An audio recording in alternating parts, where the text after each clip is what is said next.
Hello friends, myself Advocate Deepika. So today we will learn about legal rules as to valid offer. So in the previous video we have discussed what is offer. Offer is same like proposal.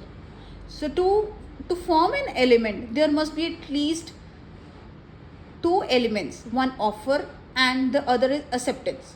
Thus offer is the foundation of any agreement. The person who makes an offer is called offerer or promisor, and the person to whom the offer is made is called the offeree or promisee. And the offer is given under section 2A of the Indian Contract Act 1872. So legal rules as to valid offer. First is offer must be communicated to the offeree.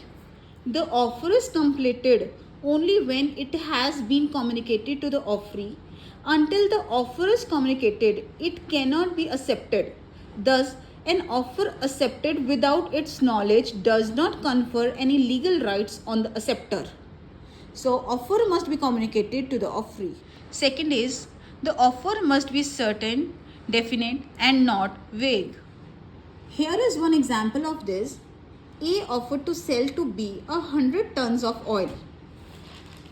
The offer is uncertain as there is nothing to show what kind of oil is intended to be sold.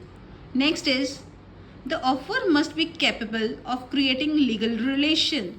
A social invitation is not create legal relation.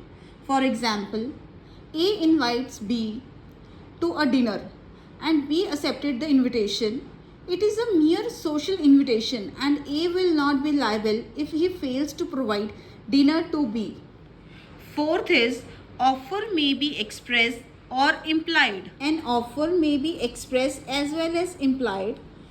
An offer which is expressed by words, written or spoken is called an express offer. The offer which is expressed by conduct is called an implied offer. Fifth is communication of complete offer. Here is one example of complete offer. A offered to his pen to B for rupees 1000. B replied, I am ready to pay rupees 950. On A's refusal to sell at this price, B agreed to pay rupees 1000. There was not contract at the acceptance to buy it for rupees 950. Was a counter offer, that is rejection of the offer of A. Subsequently, acceptance to pay rupees 1000 is a fresh offer from B to which A was not bound to give his acceptance. Next is counter offer. A counter offer amounts to rejection of the original offer, as we have discussed in the previous example. Next is cross offer.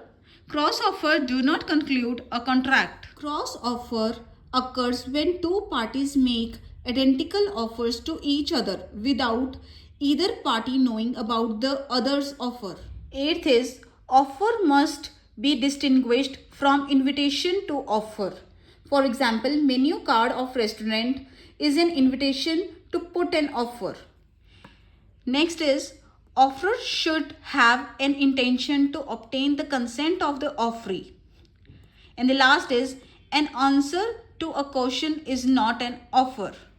So we have completed legal rules as to valid offer. So in the next lecture, we will discuss about essentials of a valid offer. Hope you like this video. Thank you.